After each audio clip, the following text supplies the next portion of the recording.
Recuerdo la primera vez que oí hablar de Jorge Carrión porque fue en clase y me habían mandado para leer este libro, Lo Viral, que es una especie de diario sobre la pandemia en el que mezcla datos sobre sociología, filosofía, historia y literatura para hacer como más llevadero su propio confinamiento, pero sobre todo para entender la pandemia porque es una especie de diario pandémico. Y recuerdo que me mandaron este libro para leer en clase y me gustó muchísimo, y lo primero que hice fue seguir en Twitter a Jorge Carrión y ahí empecé a investigar un poco más sobre él y descubrí que no solo era escritor, sino que también había sido periodista y es periodista cultural de New York Times, ahora lo es del Washington Post, que ha escrito un montón de libros, ha ganado muchos premios y sobre todo que es una persona muy inteligente y muy interesada en el siglo XXI, en todas las posibilidades modernas que tiene la literatura y los nuevos formatos transmedia que pueden existir. Eso se refleja, por ejemplo, que ahora acaba de sacar un podcast que se llama Solaris y ahí hace reflexiones sobre el poliamor, sobre la pornografía, sobre la modernidad, sobre un montón de cosas súper interesantes, un formato súper guay y bueno, y efectivamente es uno de mis escritores favoritos y da la casualidad de que vino a Valencia y tuve el placer de hacerle una entrevista, así que ahora os dejo con ella para que la disfrutéis y en ella pues eso, intento hablar sobre temas de los que él trata, que trabaja en su último libro que se llama Membrana. Membrana es una especie de museo del siglo XXI pero en formato libro, entonces se plantea sobre qué obras de arte serán consideradas obras de arte en el futuro y dentro de 100 años, cuando haya pasado un tiempo, cuando miremos atrás, qué será aquello que nos definirá como seres humanos, ¿no? Y nada, para mí fue un placer, ya no sé si me veis, pero estoy ahí disfrutando un montón con él, así que bueno, os dejo con el vídeo y espero que podáis disfrutarlo tanto como yo al hacerle la entrevista.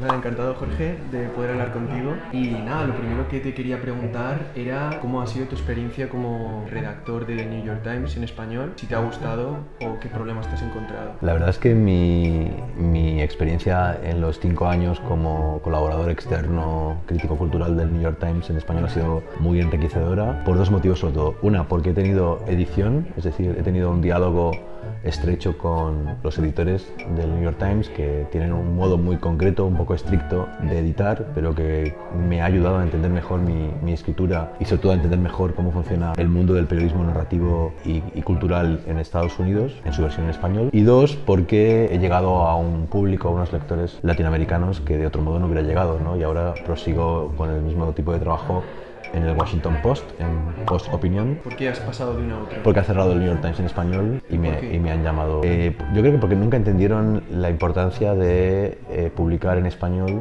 a autores que escriben en español, porque siguen publicando autores anglosajones traducidos al español y ellos no han entendido que era importante respetar que la región se exprese en su propia lengua y no imponerles la traducción de discurso es un poco extraño, norteamericano. ¿no?, esa decisión, porque quiero decir, el español está en auge, en Estados Unidos cada vez se visibiliza más a la comunidad hispanohablante.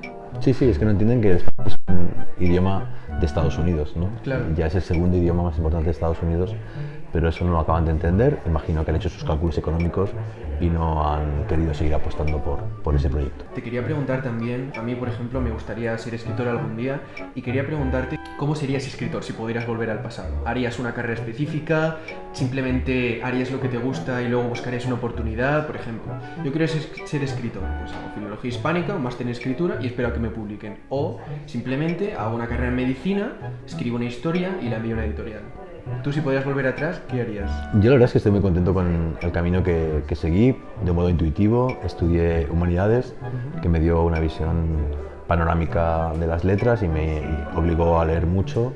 Y la clave, evidentemente, es la lectura. Y después empecé a ser periodista cultural en la revista Lateral, después en Quimera y en otros medios, y eso me dio un conocimiento del campo cultural y del mundo editorial. Evidentemente ha cambiado mucho desde que yo empecé, todo porque ahora ya prácticamente no hay redacciones de revistas donde se lleve a cabo esa formación más espontánea y ahora los másters han ocupado ese espacio, de modo que bueno, lo que yo te recomendaría y te esperamos en Barcelona es que hagas el máster en creación literaria, porque realmente creo que damos una formación muy sólida y sobre todo una visión realista de cómo conseguir escribir textos pertinentes, relevantes, que interesen a editores. Hay gente que ha hecho másteres de escritura, me han dicho algunos que les han venido muy bien, otros que simplemente no le servían de nada. ¿Tú por qué crees que un máster puede llegar a ser útil para una persona que quiere escribir? Lo que el máster hace es catalizar, es acelerar el proceso para que o bien te des cuenta de que eres escritor y que tienes opciones serias de publicar y de tener lectores, o bien para que te des cuenta de que eres lector. Puede ser que sí y puede ser que no. ¡bravo! Y por tanto, ¿no? Tengo exalumnos que me los encuentro al cabo de los años y me dicen que están muy contentos porque ya no escriben y se dedican a leer, que es lo natural, ¿no? Evidentemente, eso es algo que cualquier persona que tenga una vocación tiene que probar, tiene que pensar, tiene que decidir. Y el máster le da un contexto de diálogo y de crecimiento que le puede llevar o bien a darse cuenta que es escritor o escritora, o bien a dejar ese camino, ¿no? En el caso de nuestra exalumna más conocida, Mónica Ojeda, que ahora es profesora del máster, Mónica vino muy joven, con 20 y muy pocos años, a hacer el máster y realmente era una gran lectora, tenía formación académica, pero todavía no era quien llegó a ser, ¿no? Entonces yo creo que el máster la resituó en el camino y la impulsó a explotar como explotó con su novela Nefando. Un buen escritor es un buen lector. Tú como lector y como escritor, ¿te gusta la literatura que se hace hoy en día o echas de menos algo de creatividad, algo de originalidad, por ejemplo? Una temática que está ahora muy presente desde Feria, el tema del campo, de la nostalgia, de la crítica a la modernidad. ¿Te cansa ese tema o echas de menos algo nuevo? La verdad es que vivimos en una época de convivencia de estéticas y de temas. Se publica muchísimo de signo muy diverso y cada uno tiene que encontrar los libros que quiere leer. A mí el realismo en general no me interesa mucho, pero hay novelas realistas que respeto. Y en estos momentos que estoy leyendo más es ciencia, tecnología, ensayo, sobre todo ensayo narrativo sobre temas de ciencia y tecnología, y evidentemente también ciencia ficción y ficción especulativa, porque mis últimos libros como Lo Viral o Membrana están trabajando en ese ámbito de la ciencia ficción.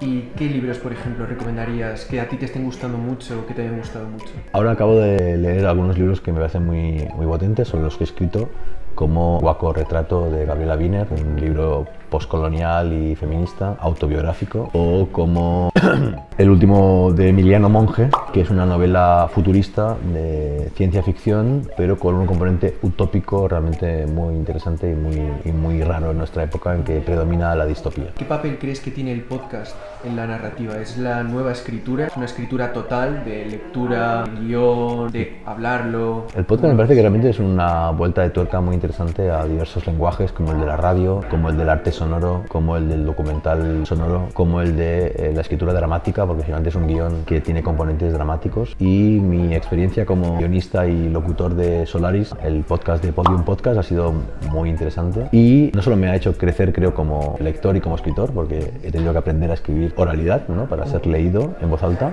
un texto, sino que además, al igual que mi experiencia en el New York Times, me ha permitido llegar a lectores de ciudades donde no hay librerías, que quizá no pueden leer mis libros, pero que me pueden escuchar, y ha sido muy enriquecedor establecer ese otro tipo de relación auditiva a través de internet, a través de lo digital, con nuevos lectores en todo el mundo. Tú desde el libro este que sacaste, Librerías contra Amazon, tienes un papel, un activismo muy importante a través de redes y de tu escritura a favor de las librerías, de los espacios comunes. ¿Cómo ves el futuro de las librerías? Porque realmente acaba de salir, creo que la Mistral, la nueva librería esta de Madrid. Están aflorando un montón de librerías muy bonitas, muy interesantes en plena pandemia post-COVID.